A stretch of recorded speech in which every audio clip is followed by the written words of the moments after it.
사람들은 흔히 말합니다. 부모와 자식 사이의 갈등은 멀리 있는 미움보다 가까이 있는 무심함에서 시작된다고. 올해 78이 된 박노인 역시 그랬습니다. 그는 자식들을 미워하지 않았습니다.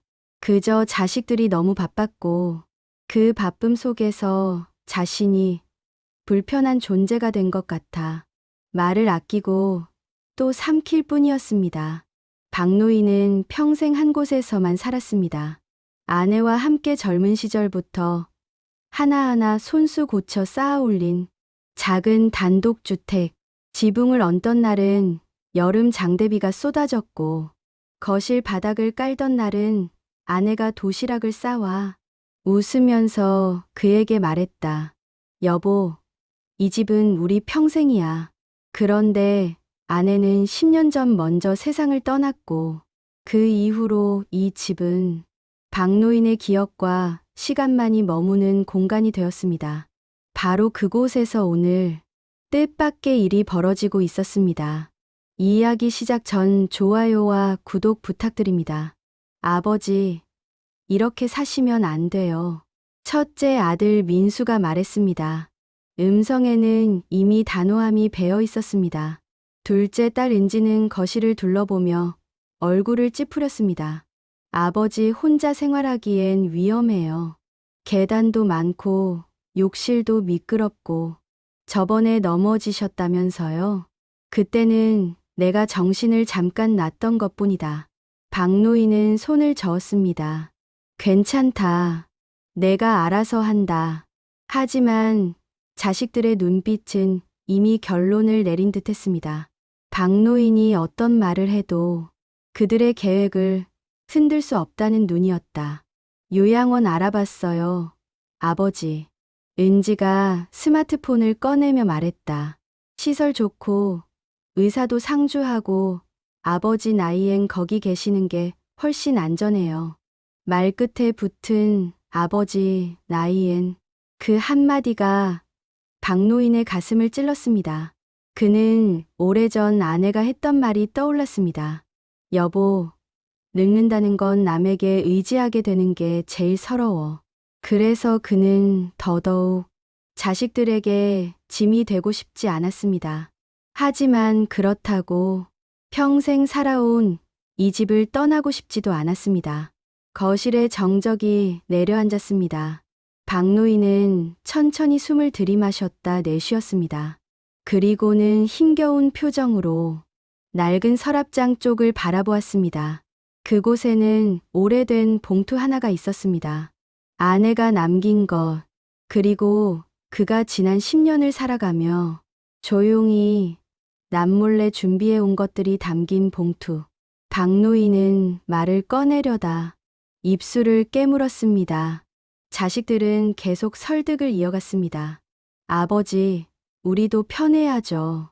아버지 혼자 사시는 거 매일 걱정돼요. 위험한 상황 생기면 어떡하려고요? 요양원 가시는 게 맞아요. 그들의 말은 일부 사실이었습니다. 박노인도 마음 깊은 곳에서는 스스로 위험하다는 걸 알고 있었습니다. 그러나 그걸 받아들이는 건 또 다른 문제였습니다. 마침내 박노인은 의자를 밀고 일어섰습니다. 자식들을 향해 천천히 걸어갔습니다. 아들 민수는 혹시나 아버지가 화를 내거나 소리를 지를까봐 몸을 조금 움찔했습니다. 하지만 박노인의 표정은 이상하리만큼 담담했습니다. 그저 오래전부터 준비해둔 결심을 조용히 꺼내는 사람처럼. 그는 서랍장을 열었습니다. 마른 손가락이 서류 더미 사이를 천천히 훑었습니다. 그리고 아주 오래전부터 보관해본 한 장의 낡은 갈색 서류 봉투를 꺼냈습니다. 봉투는 가장자리 색이 바랬고 손때가 묻어 군데군데 누렇게 변해 있었습니다. 자식들은 순간 멈칫했습니다. 아버지, 그게 뭐예요? 박노인은 서류 봉투를 가슴 앞에 들고 자식들을 바라보았습니다. 그 눈빛에는 묘한 단호함이 깃들어 있었습니다. 너희들 말대로 내가 늙었다. 목소리는 낮았지만 힘이 있었다. 그래서 더 이상 말로는 되지 않을 것 같구나. 그는 봉투를 손바닥 위에 올려놓고 말했다.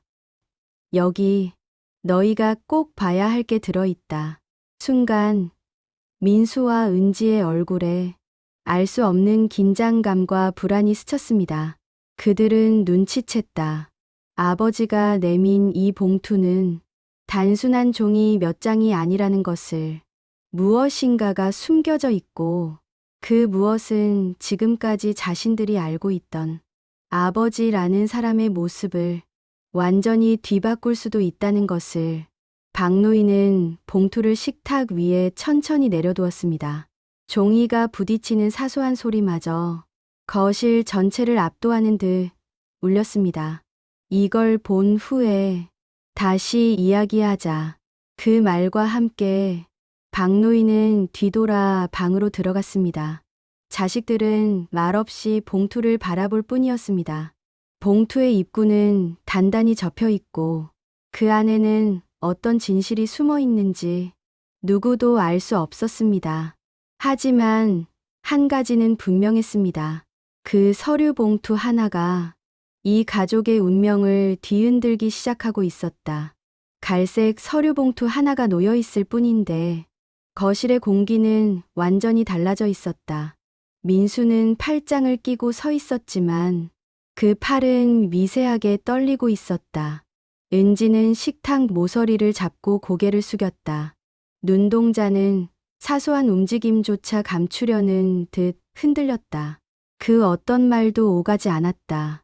집 안에서 들리는 건 벽시계의 초침 소리뿐이었다. 딱, 딱, 딱. 민수가 먼저 한숨을 내쉬었다. 아버지 또 감정적으로 그러신 거겠지. 저기 그냥 오래된 서류 아닐까? 은지는 곧바로 받았다. 맞아. 뭐 별거 있겠어? 아버지 요즘 감정 기복도 심하고 집에 혼자 계시다 보니까 오히려 더 예민해지신 거고. 하지만 그 말 끝은 스스로 확신하지 못한 듯 힘없이 가라앉았다. 자식들은 서로를 바라봤다. 그리고 눈빛으로 말했다. 혹시 진짜 뭔가 있는 건 아닐까? 은지가 봉투 위에 손을 올렸다. 표면은 상상보다 더 낡았고 종이는 오래된 책장처럼 조금만 힘을 줘도 찢어질 것 같은 질감이었다. 민수야, 아버지가 이렇게까지 말한 적 있었어? 은지가 물었다. 민수는 입술을 깨물며 고개를 저었다. 아니, 아버지는 평생 서류 같은 거 꺼내서 보라고 하는 분이 아니야. 그냥 조용히 참는 타입이잖아. 맞는 말이었다. 박노인은 평생 말보다 행동으로 보여주는 사람이었다. 화가 나도 목소리를 높인 적 없었고 무언가 억울해도 그저 웃으며 넘기던 아버지였다. 그런 아버지가 오늘 이렇게까지 단단한 얼굴로 봉투를 꺼냈다는 건 그 자체로 이례적이었다. 은지는 목이 타오르는 듯 침을 삼켰다. 혹시 유산 관련된 거 아닐까? 그 말에 민수의 얼굴이 순간 굳었다. 유산. 아버지 유산이 뭐 얼마나 된다고? 그리고 우리는 그것 때문에 온 거 아니잖아. 그는 그렇게 말했지만 은지의 눈빛은 이미 무엇인가를 계산하고 있었다. 사실 두 사람 모두 잘 알고 있었다. 아버지가 재산이 많지는 않았다. 그런데도 유산이라는 단어가 나오는 이유는 그만큼 지금의 상황이 불안하고 아버지가 서류 봉투로 꺼낼 무언가가 자신들에게 불리한 것일지도 모른다는 막연한 두려움이 고개를 들었기 때문이었다. 민수는 은지에게 말했다. 아버지가 요양원 이야기했다고 갑자기 유산 얘기 그건 좀. 하지만 우리 아버지잖아. 은지가 목소리를 낮췄다. 아버지 평생 말없이 참고 사신 거 우리가 더 잘 알지 않아? 그 말에 민수는 아무 말도 하지 못했다. 어릴 때 아버지는 언제나 집 밖에서 고생했고 애써 바깥에서 힘든 얼굴을 숨기고 들어왔으며 어머니가 인상을 써도 그저 그러려니 하고 넘어가는 사람이었다. 그런 아버지가 지금처럼 단단하게 서류 봉투를 꺼냈다는 건 그동안 참아왔던 무언가가 임계점을 넘었다는 의미였다. 은지가 조심스럽게 봉투를 열려고 하자 민수가 손을 올려 막았다. 잠깐 그의 표정이 바뀌어 있었다. 아버지가 직접 보라고 한 거잖아. 우리끼리 먼저 열어보는 건 아닌 것 같아. 은지는 손을 내렸다. 그럼 아버지가 나오실 때까지 기다리자. 하지만 박노인은 방에서 나오지 않았다. 문틈 아래로 희미한 불빛만 보일 뿐이었다. 그 불빛은 미동도 없이 고요했고 그 고요함이 오히려 자식들을 압박했다. 시간이 몇 분이나 흘렀는지 알 수 없었다. 하지만 두 사람 모두 느끼고 있었다. 아버지가 일부러 시간을 주고 있다는 걸. 그 시간 동안 자식들은 자연스럽게 자신들이 오늘 아침에 한 행동을 되돌아보게 됐다. 민수는 오늘 아침 은지에게 카톡을 보냈다. 오늘 이야기 끝내자. 아버지 상태 또 나빠지기 전에 요양원 보내야 한다. 은지는 이렇게 답했다. 그래, 이번엔 단호하게 해야 할 듯. 그리고 두 사람은 아버지 생활 환경에 문제점을 적어두고 심지어 비용까지 계산해 왔다. 요양원 비용이 얼마인지, 부담을 어떻게 나눌지, 아버지가 반대하면 어떻게 설득할지, 그 모든 것을 짜온 상태였다. 그런데 지금 아버지가 꺼낸 서류 봉투 하나가 그들의 계획을 단번에 흔들고 있었다. 민수는 의자에 앉으며 얼굴을 감쌌다. 우리가 너무 성급했던 건가? 은지는 조용히 말했다. 성급했던 게 아니라 아버지 마음을 제대로 보려고 한 적이 없었던 것 같아. 그 말은 스스로에게 하는 자책이었다. 그때 방 안에서 인기척이 들렸다. 두 사람은 동시에 고개를 들었다.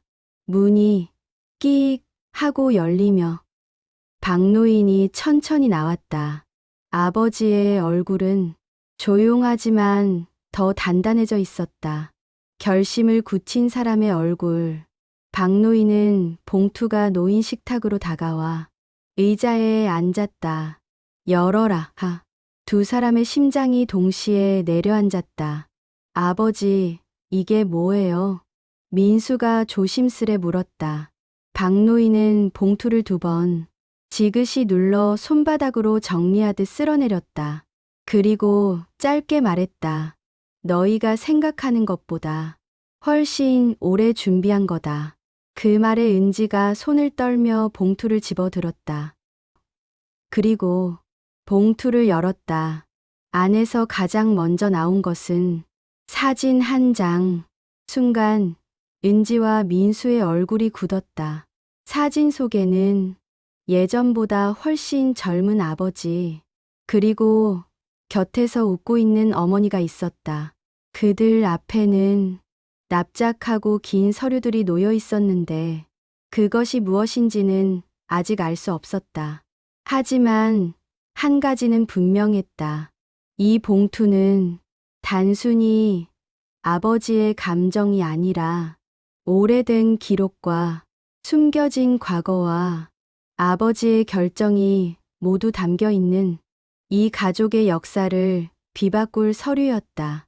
서류 봉투에서 나온 첫 번째 사진 한 장은 한순간에 거실의 공기를 완전히 바꿔 놓았다. 은지는 손가락을 떨며 사진을 뒤집었다. 사진 뒷면에는 희미하게 적힌 글씨가 있었다. 1998년 4월 17일, 첫 계약. 계약? 민수가 불안한 듯 중얼거렸다. 무슨 계약을 말하는 거지? 은지는 사진 밑에 깔려있는 종이들을 집어들었다. 그 중에서도 가장 위에는 세월의 발에 누런색이 된 문서 한 장이 놓여 있었다. 그 문서의 제목을 보는 순간 은지와 민수의 눈이 동시에 커졌다. 근저당 해지 및 완납 확인서. 순간 두 사람은 서로를 바라봤다. 민수의 목소리가 떨렸다. 아버지, 이거 집 대출 해지 문서잖아요. 박노인은 고개를 천천히 끄덕였다. 그래, 너희가 학교 다니던 시절 우리 집에 대출이 있었지. 민수는 말문이 막혔다. 근데 그건 예전에 아버지 직장에서 한번 전세자금 때문에 잠깐 걸었던 거 아니었어요? 박노인의 눈빛이 미세하게 흔들렸다가 다시 조용히 가라앉았다. 아니다. 그건 너희가 모르는 이야기다. 은지는 문서를 넘겼다. 그리고 두 번째 페이지를 보는 순간 숨이 턱 막혀왔다. 대출 원금 1억 9천만 원. 대출 기간 17년. 상환자 박아버지. 은지의 손에서 서류가 조금 흔들렸다. 1억 9천. 아버지, 우리 어릴 때 형편 그렇게 나빴던 적이 없었잖아요. 민수도 믿지 못하겠다는 듯 말했다. 아버지, 우리 학원 다니고 방학마다 여행도 가고 어머니도 전업주부셨고 대출을 왜 1억 9천씩이나. 박노인은 조용히 말을 꺼냈다. 너희들 때문이었다. 그 순간 자식 둘의 시선이 굳어버렸다. 박노인은 고개를 천천히 들고 자식들의 눈을 바라보았다. 민수, 너 기억나지? 중학교 2학년 때 다리를 크게 다쳤던 거. 그때 수술비가 얼마나 들었는지 아니? 민수의 표정이 흐려졌다. 그때 어머니가 친척들에게 돈 빌렸다고 했죠. 아니다. 박노인의 목소리는 단단했다. 병원비 대부분은 집 대출을 받았다. 민수는 말문이 막혀 입술만 달싹거렸다. 박노인은 은지를 향했다. 은지, 너도 고등학교 졸업하자마자 서울로 유학 보내달라고 했지? 은지의 눈빛이 흔들렸다. 아버지, 그건 어머니가 보내줬다고? 너희 엄마는 그런 큰 돈은 감당 못한다. 박노인은 고개를 저었다. 그것도 대출이었다. 은지는 미세하게 입을 가렸다. 지금까지 자신이 엄마가 어떻게든 해줬다고 믿어온 모든 것이 단숨에 무너져 내리고 있었다. 박노인은 깊게 숨을 들이마셨다. 너희 둘이 자랑스럽게 살아가길 바랐다. 그래서 힘들다는 말 한 번도 안 했다. 민수는 고개를 숙였다. 은지의 눈가에는 이미 물기가 맺혀 있었다. 은지가 문서를 더 넘기자 새로운 종이가 나왔다. 치료비 미납 내역 및 분할 납부서. 민수는 그 문서를 읽는 순간 손등에 힘이 빠졌다. 아버지, 이건 뭐예요? 박노인은 잠시 눈을 감았다. 너희 어머니 마지막 한 해 동안 치료를 많이 받으셨지. 그 한마디에 은지가 입을 틀어막았다. 그때 병원비, 너희 어머니가 돌아가신 뒤에도 6년 동안 내가 갚았다. 민수의 손이 서류 위에서 덜덜 떨렸다. 아버지, 왜 말 안 하셨어요? 말해서 뭐가 달라졌을까? 박노인의 목소리는 너무도 조용했지만 그 안에 담긴 무게는 컸다. 너희의 삶이 무거워질 뿐이었겠지. 민수는 눈을 감았다. 은지는 한숨조차 쉬지 못한 채 서류를 다시 넘겼다. 그리고 또 한 장의 문서. 이번에는 아예 다른 종류의 서류였다. 요양병원 예약 계약서. 예약자 박아버지, 대상자 본인. 은지의 손에서 서류가 떨어질 뻔했다. 아버지, 이건 아버지. 요양병원 예약. 민수가 얼어붙은 듯 서류를 들여다보았다. 예약자 이름이 아버지잖아요. 아버지가 본인을 요양병원에 예약했다고요? 박노인은 자식 둘의 눈을 차분히 바라보았다. 그래, 10년 전 너희 엄마가 돌아가시고 얼마 지나지 않아. 나는 이미 준비하고 있었다. 은지의 목소리가 떨렸다. 준비 뭐를요? 박노인은 짧게 답했다. 혹시라도 너희에게 부담이 되지 않기 위해서다. 순간 자식 둘의 표정이 동시에 무너졌다. 그런데 왜 지금까지 안 가셨어요? 민수가 묻자 박노인은 눈을 내리깔았다. 아내와 함께 살던 집이었으니까. 그래서 조금만 더 미루게 됐다. 은지는 눈물을 흘렸다. 아버지, 왜 우리한테 아무 말도 안 하고. 박노인은 자식들을 바라보며 말했다. 너희는 바빴다. 각자 삶이 있었고, 내가 꺼내봤자 그저 짐만 될 테니. 그 말이 떨어지는 순간, 은지는 입을 막고 울음을 참았고, 민수의 눈가도 붉게 젖었다. 그러나 서류 봉투 안에는 아직 끝나지 않은 문서들이 있었다. 은지가 마지막 문서를 집어들었을 때 그 순간 거실의 시간은 완전히 멈췄다. 문서 제목은 단 한 줄. 자녀 부양 의무 면제 신청서. 신청인 박아버지. 민수는 숨이 턱 막혀왔다. 아버지, 이게 뭐예요? 박노인은 숨을 천천히 내쉬었다. 너희가 요양원에 나를 보내겠다고 말한 날부터 이걸 작성하기 시작했다. 은지의 얼굴이 완전히 굳었다. 아버지가 우릴 부양 의무에서 빼려고. 박노인은 고개를 천천히 끄덕였다.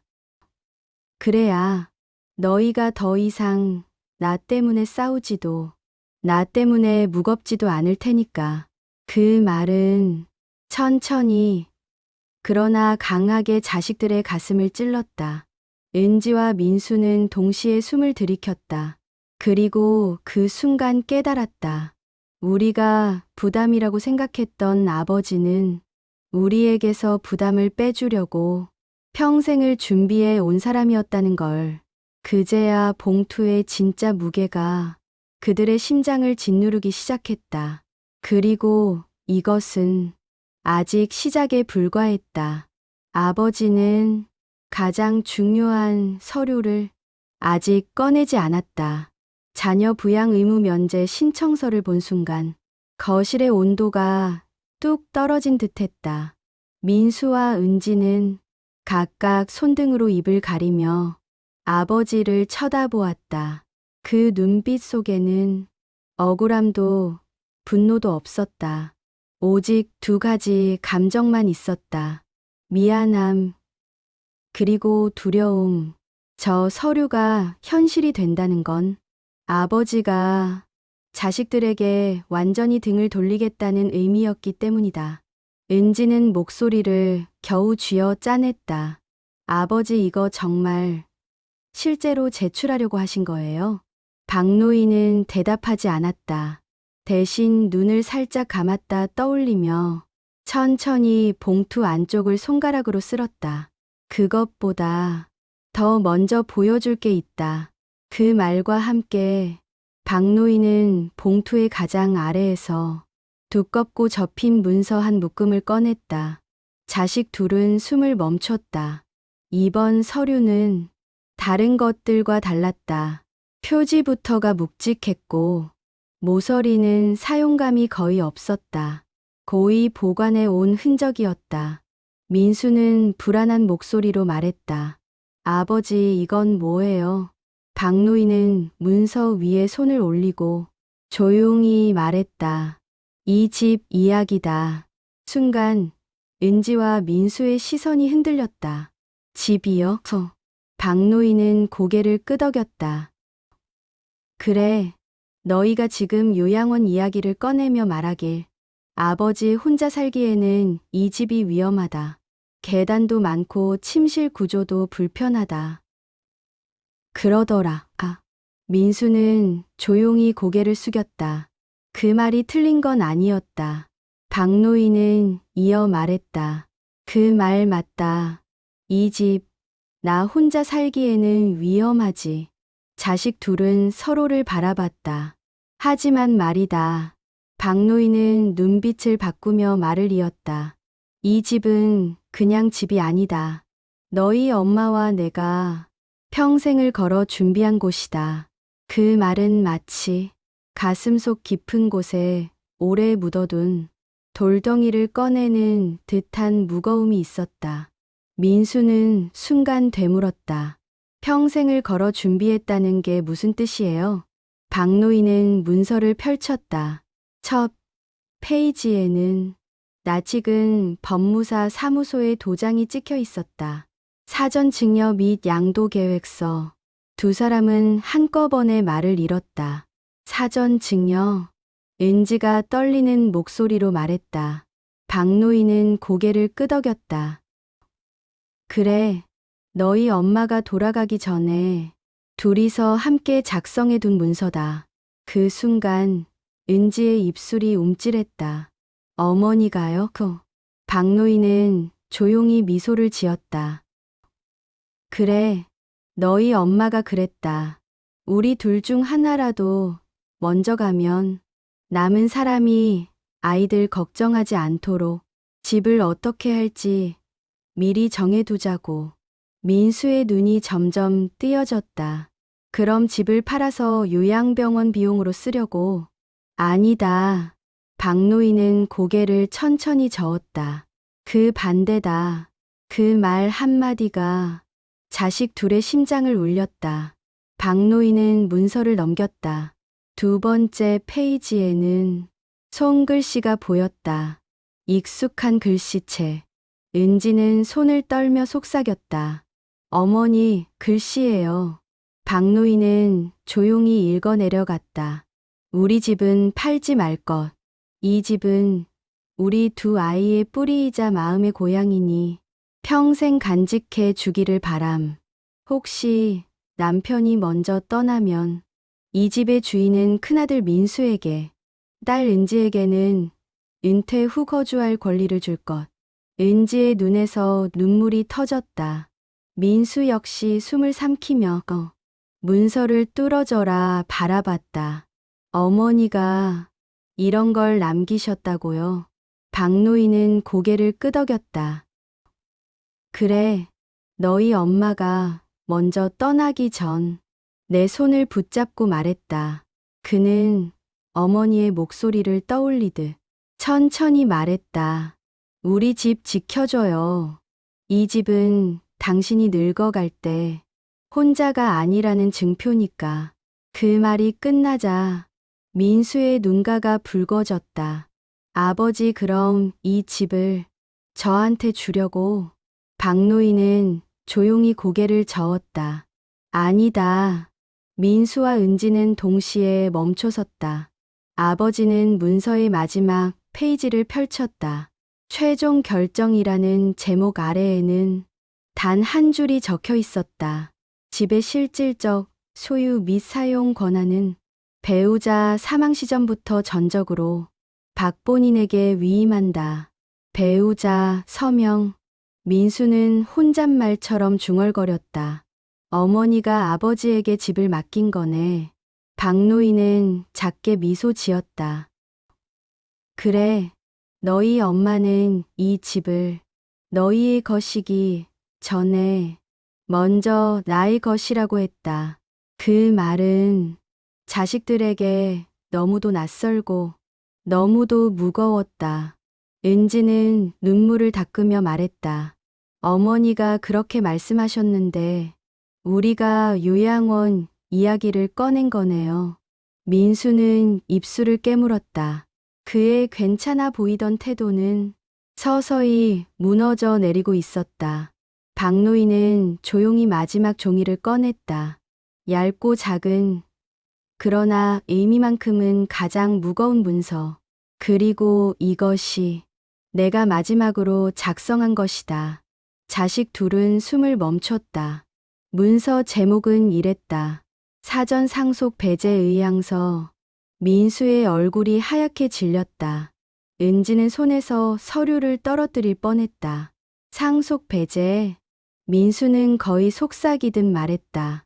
박노인은 조용히 그러나 단단하게 대답했다. 그래, 너희가 나를 버리겠다면 나는 그 어떤 것도 남기지 않겠다. 그 말은 순간적으로 거실의 공기를 찢어 놓았다. 은지가 울음을 터뜨렸다. 아버지 그런 뜻으로 말한 게 아니었어요. 우린 그냥 아버지가 위험하실까봐. 박노인은 고개를 저었다. 아니다. 너희가 말한 건 내가 이 집에서 더 이상 살 가치가 없다는 뜻과 같았다. 민수는 얼굴을 감싸며 무너졌다. 아버지, 그런 뜻 아니었어요. 정말 아니었어요. 박노인은 조용히 말했다. 그래서 미리 작성해 둔 것이다. 만약 너희가 나를 요양원으로 보내고 이 집을 정리하자고 한다면 그는 천천히 문서를 접었다. 그 순간부터 너희는 이 집의 상속 대상이 아니다. 은지는 바닥에 주저앉듯 앉았다. 민수는 두 손으로 얼굴을 가리고 숨을 몰아쉬었다.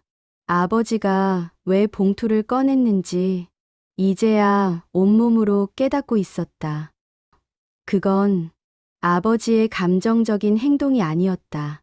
평생을 준비해 온 마지막 경고였다. 그리고 이 진실은 아직 끝이 아니었다. 아버지의 입술이 천천히 열렸다. 이제 마지막 이야기를 해주마. 박노인은 잠시 숨을 골랐다. 그는 지금까지 한 번도 자식들을 향해 내 속마음을 꺼낸 적이 없었다. 울고 싶어도 울지 않았고 억울해도 억울하다고 말하지 않았다. 그저 가장으로서 묵묵히 조용히 살아왔다. 하지만 지금 그는 평생 참고 묻어둔 마음을 하나도 남김없이 꺼낼 결심을 했다. 거실의 모든 소리, 벽시계의 초침, 바람 스치는 소리까지 전부 사라진 듯한 순간 박노인은 낮고 단단한 목소리로 말했다. 사실 나는 이미 요양병원 갈 준비를 다 해두었다. 은지가 눈물을 닦으며 고개를 들었다. 아버지, 그게 무슨 말이에요? 박노인은 고개를 끄덕였다. 너희 몰래 보험도 정리했고 내가 죽고 난 후 장례 절차까지 다 적어두었다. 어디에 묻힐지도 누구에게 연락해야 하는지도. 민수는 숨을 삼켰다. 아버지 혼자서 그런 걸 다. 박노인은 고개를 끄덕였다. 그래, 너희에게 짐이 되지 않으려고 그랬다. 그 말은 자식들의 가슴을 갈라놓는 듯 했다. 짐이 되지 않으려고. 아버지가 평생 준비해온 이야기들.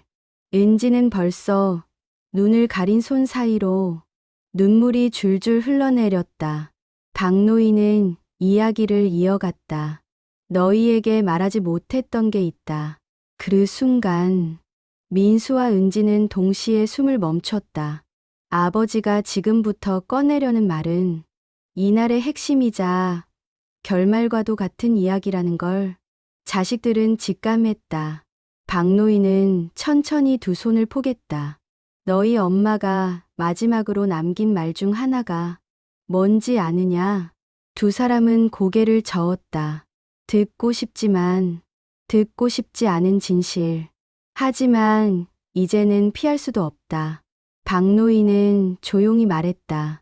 당신은 절대로 요양원 가면 안 돼요. 라고 하더라. 그 말 한마디에 은지의 손이 입가로 올라가며 울음을 삼켰다. 왜 어머니가 그런 말씀을. 박노인은 아주 천천히 20년간 묻어둔 진실을 꺼냈다.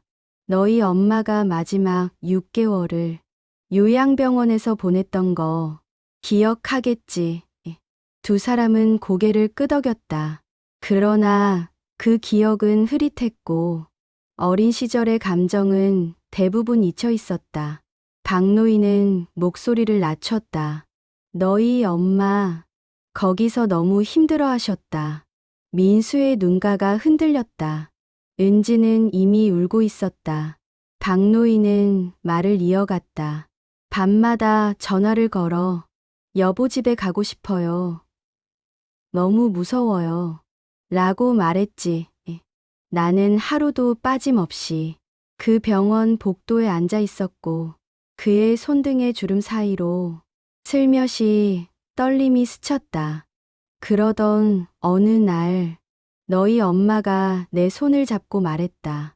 그는 마치 그날로 돌아간 듯 눈을 감았다.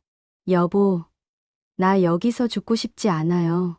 우리 집 냄새 맡고 싶어요. 아이들 웃음소리 듣고 싶어요.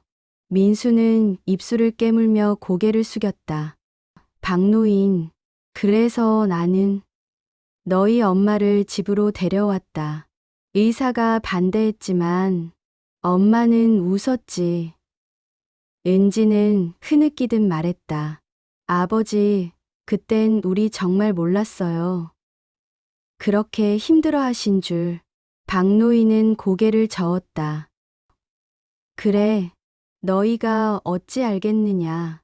어린 너희에게 그 모든 걸 보여줄 순 없었으니까. 그는 다시 한번 깊게 숨을 들이마셨다. 그러고는 자식들의 눈을 바라보며 말했다.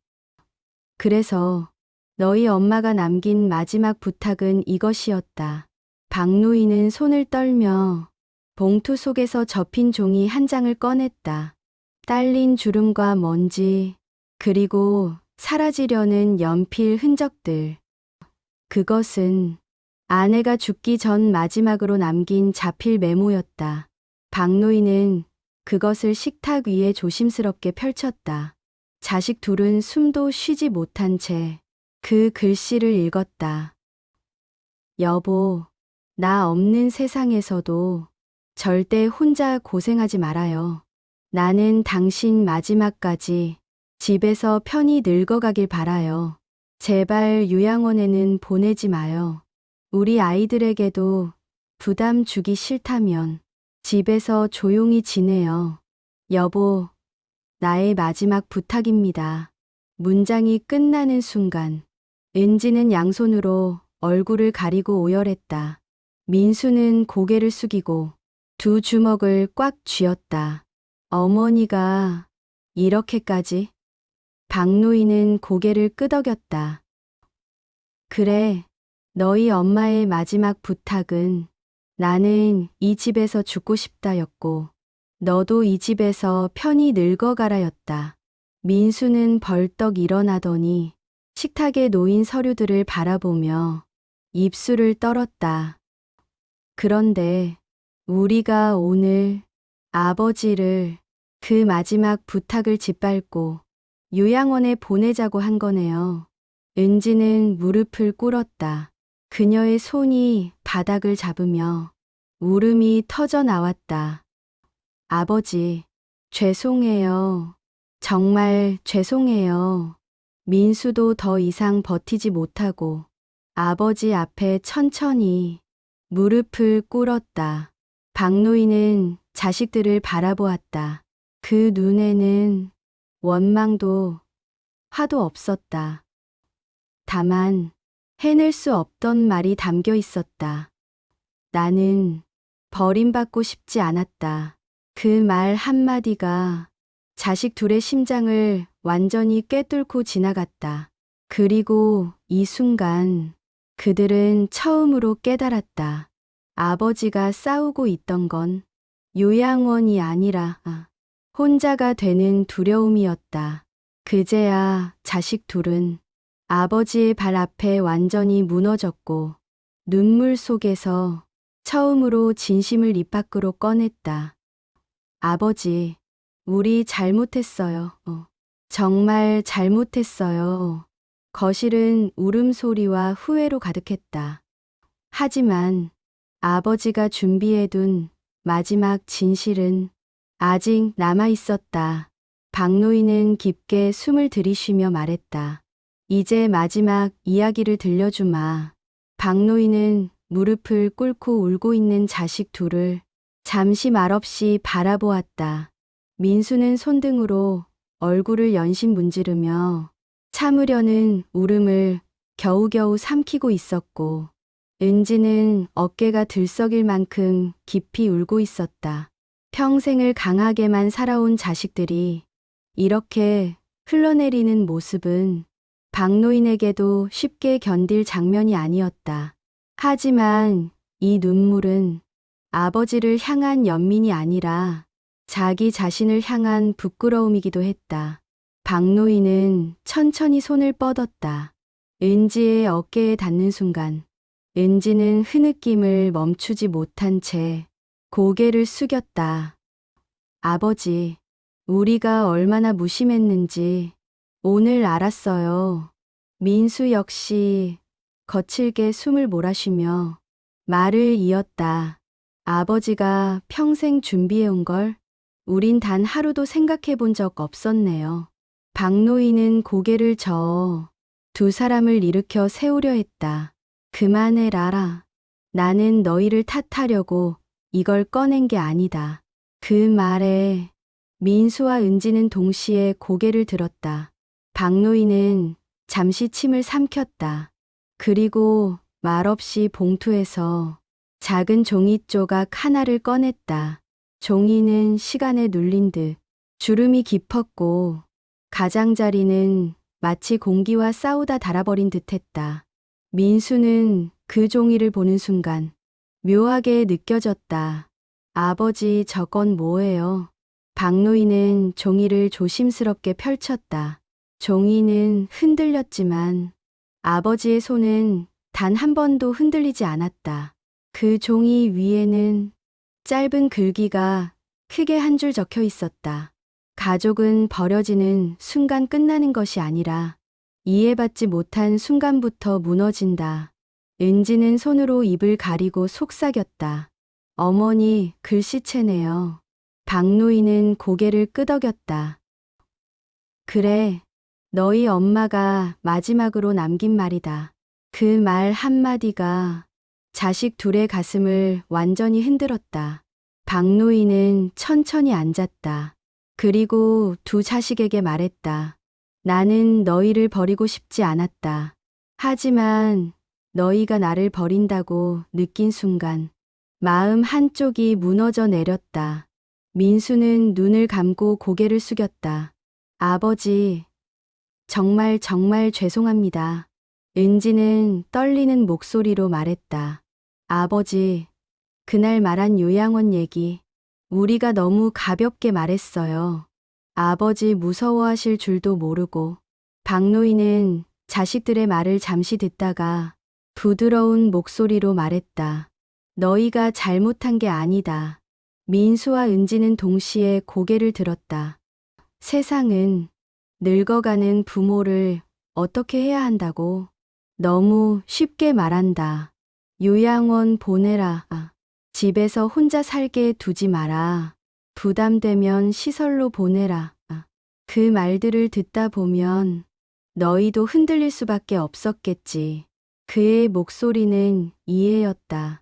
비난이 아닌, 서운함이 아닌, 오히려 자식들까지 싸고 도는 마음이었다. 하지만 나는 그 말을 들을 때마다 이런 생각이 들더라. 박노인은 두 손을 포겠다. 사람이 나이를 먹으면 어느 순간부터 선택권이 사라지는 걸까? 그 말은 민수와 은지를 깊이 찔렀다. 박노인은 말을 이어갔다. 나는 내가 살 곳을 내가 정하고 싶었다. 너희 엄마가 그토록 지키려 했던 이 집에서 나도 평생의 끝을 맞고 싶었다. 은지의 눈에서 눈물이 넘쳐 흘렀다. 아버지, 그걸 우리가 막을 뻔했네요. 박노인은 고개를 저었다. 막은 게 아니다. 너희도 그저 나를 걱정했을 뿐이다. 민수는 울먹이는 목소리로 말했다. 아버지, 정말 미안합니다. 정말 아버지가 그렇게까지 생각하신 줄 몰랐어요. 박노인은 깊은 숨을 내쉬었다. 그래서 이제 마지막으로 말한다. 거실은 다시 침묵에 잠겼다. 박노인은 단단하고 길게 말했다. 나는 이 집에서 살겠다. 너희 엄마가 바라던 대로 내 발로 걸어 나갈 수 있는 날까지 여기서 버티겠다. 자식 둘은 그 말에 고개를 끄덕였다. 어떤 변명도 어떤 반박도 할 수 없었다. 박노인은 이어 말했다. 하지만 나도 너희를 이해한다. 너희가 걱정하는 그 마음을 내가 외면하고 싶지 않다. 민수는 떨리는 목소리로 되물었다. 그 말은 박노인은 종이 한 장을 꺼냈다. 방문 요양 서비스 신청서 초안. 은지는 순간 숨을 들이켰다. 아버지, 이건... 박노인은 고개를 끄덕였다. 그래, 나는 요양원은 가지 않겠다. 하지만 너희가 내 걱정을 하는 만큼은 나도 받아들이겠다. 그 말은 협상이나 타협이 아니었다. 아버지의 사랑 방식이었다. 민수는 그 자리에서 다시 무릎을 꿇었다. 아버지, 우리가 아버지 손 잡고 평생 지켜드릴게요. 절대로 혼자 두지 않겠습니다. 은지도 고개를 끄덕이며 말했다. 아버지, 이제부터는 우리가 지킬게요. 엄마의 부탁, 우리가 이어서 지킬게요. 박노인은 조용히 웃었다. 아주 작은 미소였지만 그 어떤 말보다 깊고 따뜻한 표정이었다. 그래, 그렇게 말해주니 이제 살 것 같구나. 그 순간 가족은 처음으로 서로의 마음을 같은 높이에서 바라봤다. 눈물과 후회와 고백, 오해와 무심함이 모두 녹아내리고 비로소 한 집 안에 가족이라는 이름이 다시 서기 시작했다. 하지만 이날의 진짜 마지막 이야기는 아직 남아 있었다. 박노인은 말없이 봉투의 마지막 구석에서 아주 작은 종이 카드를 꺼냈다. 그것은 지금까지 나온 모든 서류 중 가장 작은 조각이었다. 하지만 그 의미만큼은 가장 컸다. 이건 엄마가 너희에게 남긴 마지막 말이다. 박노인이 손끝으로 쥐고 있는 작은 종이 조각. 그 종이는 지금까지 나온 어떤 서류보다도 가볍고 작은 크기였지만 자식 둘은 본능적으로 느꼈다. 이게 오늘의 모든 이야기의 끝이겠다. 민수와 은지는 동시에 숨을 삼켰다. 은지의 눈가에는 이미 눈물이 고여 있었고 민수의 손등은 식탁을 꽉 쥐고 있었다. 박노인은 작은 종이를 마치 유리 조각이라도 되는 듯 극도로 조심스럽게 펼쳤다. 구겨져 있던 종이가 펼쳐지며 가늘고 떨린 글씨체가 드러났다. 그 글씨는 너무도 익숙했다. 은지는 입을 틀어막으며 속삭였다. 엄마 글씨다. 박노인은 천천히 종이를 내려놓았다. 그 위에는 단 4줄의 글이 있었다. 은지와 민수는 천천히, 아주 천천히 그 짧은 글을 읽기 시작했다. 여보, 그리고 우리 아이들, 부탁이 있어요. 절대 누군가를 혼자 두지 말아요. 가족은 같이 있어줄 때 비로소 가족이니까요. 그 순간 은지의 몸이 크게 흔들렸다. 그리고 다음 말이 이어졌다. 나는 이 집에서 떠나지만 당신과 우리 아이들은 절대 서로를 놓지 않길 바랍니다. 은지는 이미 울음을 삼켰고 민수는 눈을 질끈 감았다. 박노인은 종이를 천천히 접으며 말했다. 이 말 때문에 나는 지금까지 버텼다. 민수는 떨리는 목소리로 말했다. 아버지, 그럼 이 종이 어머니가 돌아가시기 전에. 박노인은 고개를 끄덕였다. 그래, 너희 엄마가 마지막으로 내 손을 잡고 조용히 건네준 것이다. 은지는 손등으로 눈을 닦으며 종이를 바라보았다. 그 글씨는 정말로 마지막 힘을 다해 쓴 것 같았다. 문장이 삐뚤어졌고 글씨의 자음은 조금씩 지워져 있었지만 그 안에 담긴 마음만큼은 너무도 선명했다. 민수는 천천히 말을 꺼냈다. 엄마가 떠난 뒤 우리가 서로 멀어진 것도 혹시 아버지는 알고 계셨어요? 박노인은 조용히 한숨을 내쉬었다. 그래, 너희 둘이 어른이 되어 각자의 삶에 치여 살아가는 동안 나는 항상 이런 생각을 했다. 박노인은 식탁 위에 손을 얹었다. 혹시 우리가 엄마의 마지막 부탁을 잊어버린 건 아닐까? 은지는 손으로 얼굴을 감싸며 흐느꼈다. 아버지도 그렇게 외로웠던 거예요. 박노인은 잠시 침묵했다. 그리고 아주 조용히 말했다. 외롭지 않은 사람이 이런 서류들을 10년 넘게 매일같이 정리하겠느냐. 그 말 한마디는 가족의 가슴을 완전히 갈랐다. 그동안 자식 둘은 자신들도 바쁘고 힘들었지만 아버지는 훨씬 더 조용하게 고독과 싸워왔다는 사실을 지금 처음 깨닫고 있었다. 민수는 손등을 이마 위에 올리고 떨리는 목소리로 말했다. 아버지, 우리가 너무 무심했습니다. 정말 죄송합니다. 은지도 그 말을 이어받았다. 엄마의 마지막 부탁이었는데 우린 아버지 혼자 두려 했어요. 박노인은 고개를 저었다. 아니다. 너희는 잘 살아왔다. 바쁘게 살아가는 것도 가족을 위한 것이었으니까. 그리고 그는 그대로 작은 종이 조각을 가슴 가까이 가져갔다. 나는 이 조각을 10번도 넘게 읽었다. 목소리는 낮았고 떨림이 있었다. 밤마다 이 글을 보면서 내 스스로에게 말했다. 박노인, 너도 혼자 살아선 안 된다. 너도 아이들과 함께 살아야 한다. 너도 다시 웃어야 한다. 민수는 눈을 감고 서늘한 감정이 몰려오는 것을 견뎌냈다. 은지는 아버지 쪽으로 다가가 아버지의 손등을 감싸며 말했다. 아버지, 이제 혼자 두지 않을게요. 엄마가 남긴 부탁, 우리가 지킬게요. 민수 역시 천천히 고개를 끄덕이며 말했다. 아버지, 우리 잘못했습니다. 하지만 이제부터는 아버지 손 절대 놓지 않겠습니다. 박노인의 눈가가 붉어졌다.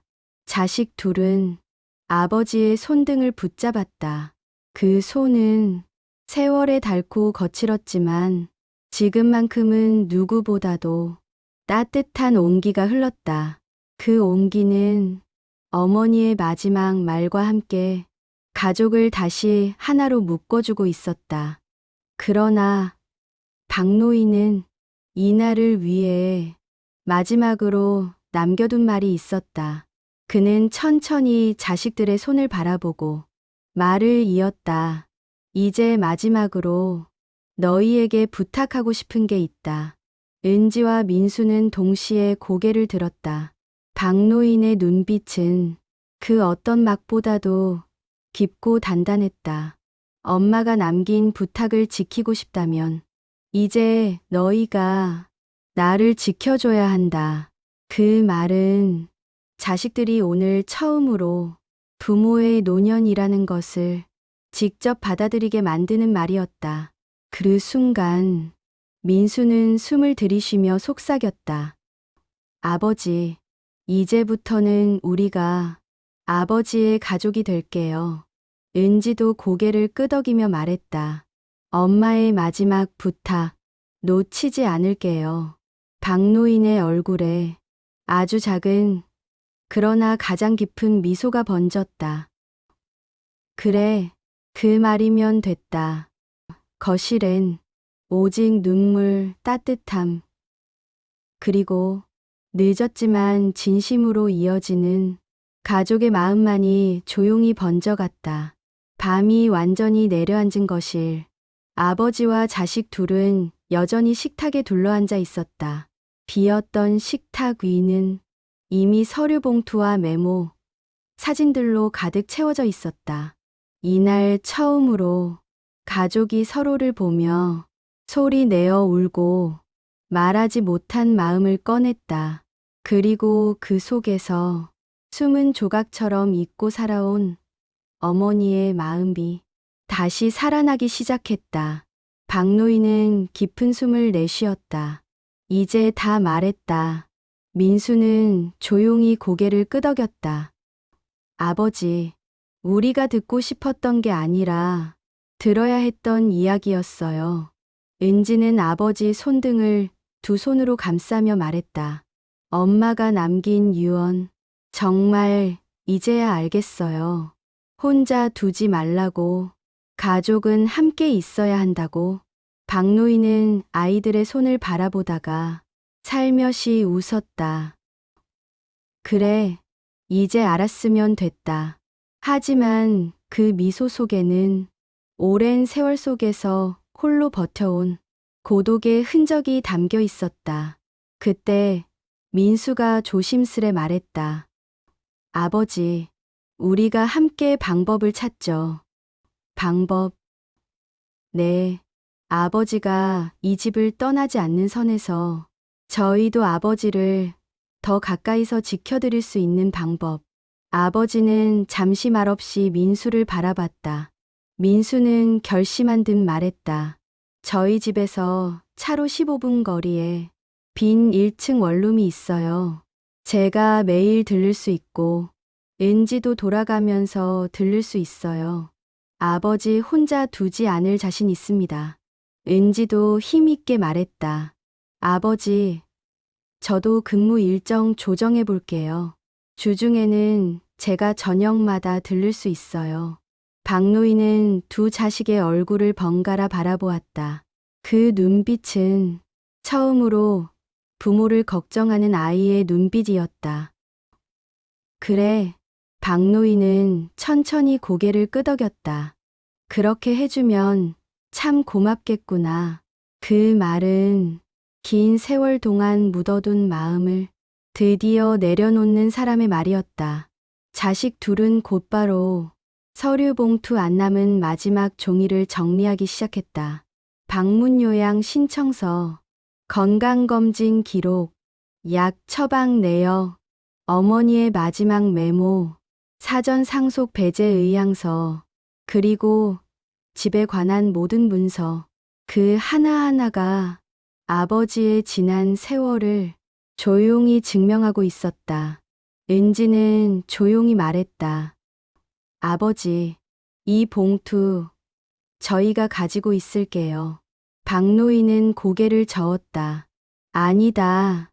이건 내 곁에 둬야 한다. 너희 엄마와 내가 함께 살아온 기록들이다. 그 말에 민수와 은지는 다시 울컥했다. 아버지에게 이 봉투는 단순한 서류가 아니라 부부의 역사이자 하루하루 버텨온 삶의 증명이었다. 시간이 한참 흘렀다. 박노인은 조용히 자리에서 일어섰다. 그리고 벽에 걸린 오래된 가족사진 앞에 섰다. 사진 속에는 젊은 아버지와 어머니, 그리고 아직 작았던 민수와 은지가 환하게 웃고 있었다. 박노인은 사진을 끌어안듯 바라보며 말했다. 여보, 오늘 잘했나? 그 말에 은지는 다시 눈가가 젖었고 민수는 고개를 깊게 숙였다. 박노인은 계단 아래에서 조심스레 사진을 바라보고 있었다. 여보, 아이들이 돌아왔어. 이제 나 혼자 아니야. 그 말은 아무도 듣지 못할 만큼 작은 목소리였지만 자식들의 가슴 깊숙이 누군가 가만히 밀어넣은 듯 따뜻한 울림이 이어졌다. 은지가 부드럽게 말했다. 아버지, 이제 우리도 다녀갈게요. 내일도 올게요. 박노인은 고개를 끄덕였다. 민수도 덧붙였다. 저도 아침에 들러서 아버지 식사 챙겨드릴게요. 아버지는 한동안 아무 말도 하지 않았다. 그러다 조용히 말했다. 고맙다. 그 말은 이날 내내 꺼내지 않았던 아버지의 진짜 속마음이었다. 자식들이 집을 나서는 순간 갑자기 은지가 돌아섰다. 아버지, 아버지가 고개를 들었다. 은지는 눈물 젖은 얼굴로 말했다. 사랑해요, 아버지. 민수도 그 말에 천천히 고개를 끄덕이며 말했다. 아버지, 저희 정말 잘할게요. 박노인은 그 자리에 서서 문을 나서는 자식들을 바라보고 있었다. 그 눈가에는 빛처럼 반짝이는 눈물이 맺혀 있었다. 자식들이 문을 닫고 나간 뒤 박노인은 천천히 혼잣말을 했다. 여보, 우리 아이들 잘 컸네. 그 말은 오랜 시간을 돌아 마침내 발끝까지 닿은 가족의 사랑이었다. 박노인은 서류 봉투를 다시 가슴에 안았다. 그리고 집 안을 천천히 걸었다.